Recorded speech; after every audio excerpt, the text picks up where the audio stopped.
Hello my beloved students, আজকে আমরা আবার চলে এসেছি একটা সম্পূর্ণ নতুন ভিডিও নিয়ে, যেখানে আমি ডিসক্রাইব করব ড্রাই হিট মেথড নিয়ে।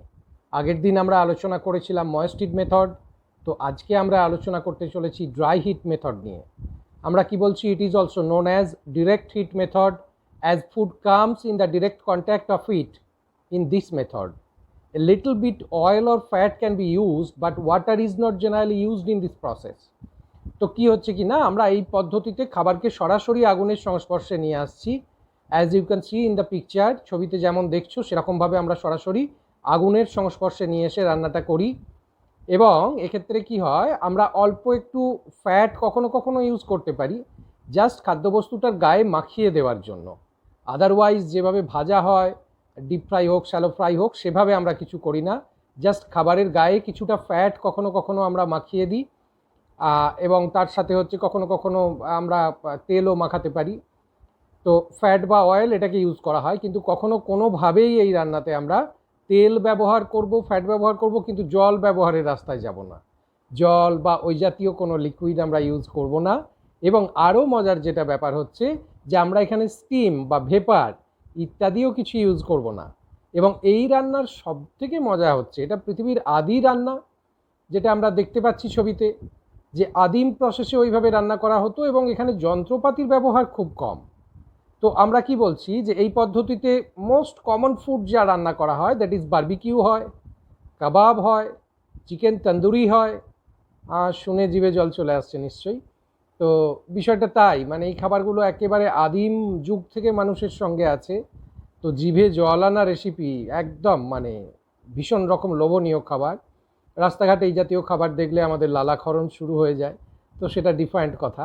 বিষয়টা হচ্ছে যেটা, যে এই পদ্ধতিতে আমরা এই জাতীয় খাবারগুলো তৈরি করি, এবং যেটা আমরা দেখতে পাচ্ছি যে সিম্পলি গ্রিলের ওপর রেখে এটা করা হয়েছে, বিশেষ কোনো পাত্রের দরকার হয় না। আমরা যেটা বলি শিকের মধ্যে গেঁথে গেঁথে এটা করা যেতে পারে। তো আদার্স কোনো ইনস্ট্রুমেন্ট বা সেগুলো শেখার কোনো চাপ বা সেগুলো ব্যবহার করার কোনো চাপ, এইগুলো এই পদ্ধতির মধ্যে পাওয়া যায় না। সো একটা ভীষণ ইজি প্রসেস, জাস্ট জিনিসটাকে নেওয়া, আগুনের কন্ট্যাক্টে নিয়ে আসা, যতক্ষণে মনে হবে যে চোখের দৃষ্টিতে দেখে, আবার কখনো আমরা টিপে দেখতে পারি যে খাবারের টেক্সচারের মধ্যে কোনো বদল এসেছে কি না। তো সেইভাবে জাস্ট আইডিয়া করে আমরা এই খাবারটা বানিয়ে ফেলতে পারি। অর্থাৎ বেশি সময়েরও প্রয়োজন হচ্ছে না আমার এক্ষেত্রে। আবার মজা হচ্ছে যে খাবারটা রান্নার মধ্যে কোনো রকম জটিলতা থাকছে না। তো এখানে আমরা কখনো কখনো অ্যালুমিনিয়াম ফয়েল ইউজ করে থাকি, হিটের ডিরেক্ট কন্ট্যাক্টে না নিয়ে এসে কখনো কখনো অ্যালুমিনিয়াম ফয়েল ব্যবহার করেও রান্না করতে পারি, যেমনটা তোমরা পিকচারে দেখছো। Sometimes food are cooked by using aluminium foils. তো অ্যালুমিনিয়াম ফয়েল ব্যবহার করে অ্যাকচুয়ালি আমরা রান্নাটা কিভাবে করব, সেই জায়গাটা আমাদের একটু বুঝে নিতে হবে, না হলে আমরা ঠিক ব্যাপারটা অনুধাবন করতে পারবো না। এবং আরও বিষয় হচ্ছে যে এটা করতে গেলে আমাদের ঠিক সেখানে কি সুবিধা বা কি অসুবিধা হতে পারে, সেই জায়গাগুলো আমাদের বুঝে নিতে হবে।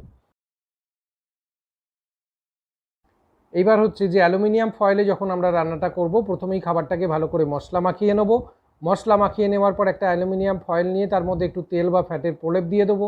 এরপর আমরা যেটা করব, খাবারটাকে অ্যালুমিনিয়াম ফয়েলের মধ্যে ভালো করে মুড়িয়ে আমরা সেটাকে আগুনের মধ্যে ডিরেক্ট কন্ট্যাক্টে দেবো, এবং তারপর এপিট ওপিট ভালো করে দুপিট আমরা হিট দিয়ে নেব। হিট দেওয়া কমপ্লিট হয়ে গেলে আমরা খাবারটাকে তুলব, অ্যালুমিনিয়াম ফয়েল ছাড়িয়ে বের করে নেব।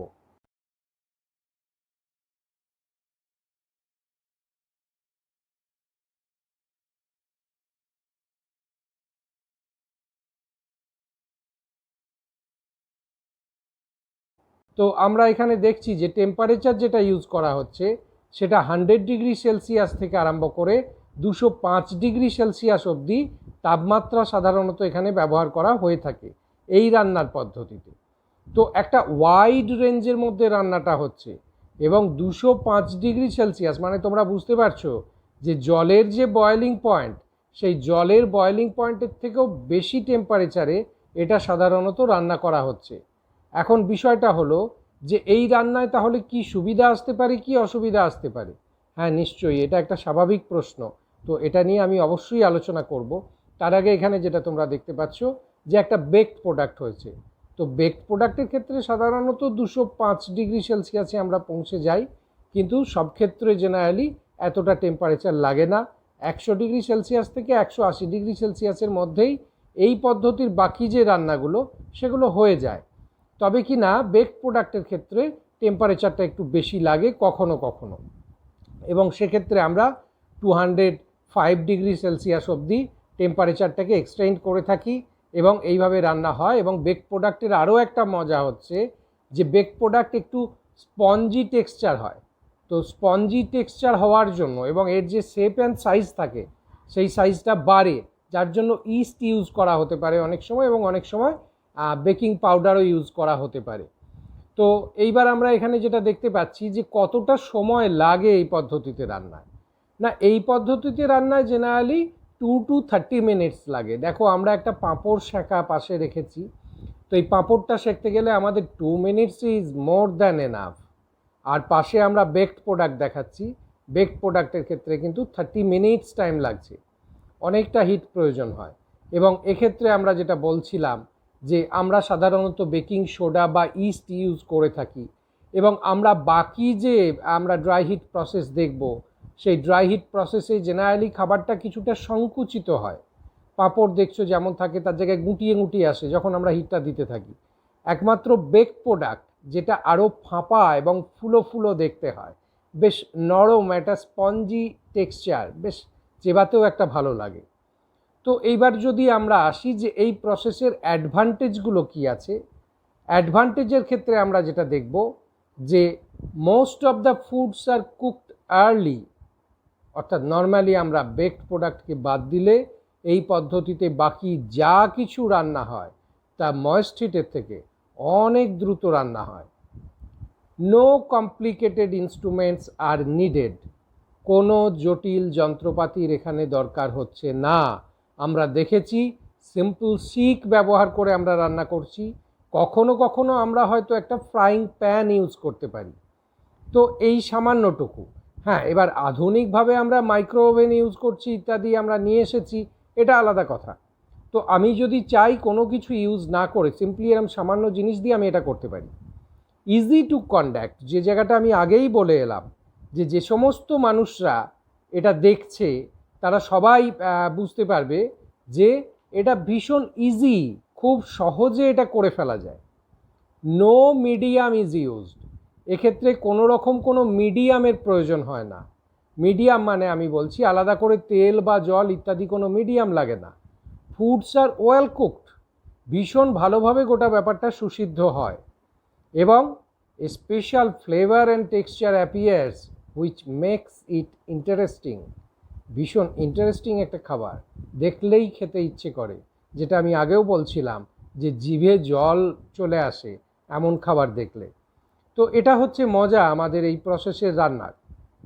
ও একবারে ফুডের যে আউটার কাভারিংসটা রয়েছে সেই কাভারিংসটার টেক্সচারটাই এমন একটা হয়ে যায়, না কালারটা এমন একটা অ্যাট্রাকটিভ হয়ে যায় যে আমাদের দেখলেই খাই খাই ইচ্ছা হয়। তো সেই জন্য এটা খুব কমন একটা মেথড, এবং দেখো কত কিছু সুবিধা, যে কোনো ঝামেলা হচ্ছে না রাঁধতে, সময় কম লাগছে, আমাদের কোনো আলাদা করে মিডিয়ামের দরকার হচ্ছে না। অর্থাৎ আমরা যদি বলি যে বেসিক যে কস্ট, এটাও আমরা অ্যাডভান্টেজে একটা পয়েন্ট দিতে পারি যে বেসিক কস্টটা কিন্তু ভীষণ কম। তো যারা অন্যরকম কোনো যন্ত্রপাতি ইউজ করে, যেটা আমি মাইক্রো ওভেনের কথা বলে এলাম, এগুলো করবে তাদের ক্ষেত্রে বেসিক কস্ট বেশি, কিন্তু এটা সিম্পল একটা ওভেন হলে আর ওই কটা শিক বা ওই জাতীয় জিনিস হলেই চলে যায়, এর বেশি কিছু খুব একটা দরকার হয় না। আর বেকিং প্রসেসটায় অবশ্য বেশ কিছু জিনিস দরকার হয়, সেক্ষেত্রে আমরা কেক টেক তৈরি করব বা কুকিজ বিস্কিটস এগুলো যখন বানাবো সেক্ষেত্রে কিছু যন্ত্রপাতির দরকার হয়। বাকি যেগুলো আমি একেবারে শুরুতে বলে এলাম কমন খাবার, যেমন হচ্ছে আমরা যদি কেবাবের কথা বলি, তো এই জাতীয় যে খাবারগুলো রয়েছে, আমি একটা পাঁপড়কে সেঁকবো, আমি একটা ব্রেড টোস্ট বানাবো, আমি টোস্টার নাই কিনতে পারি। চায়ের দোকানে যে হয় সবাই কি টোস্টার ইউজ করে? No, not at all.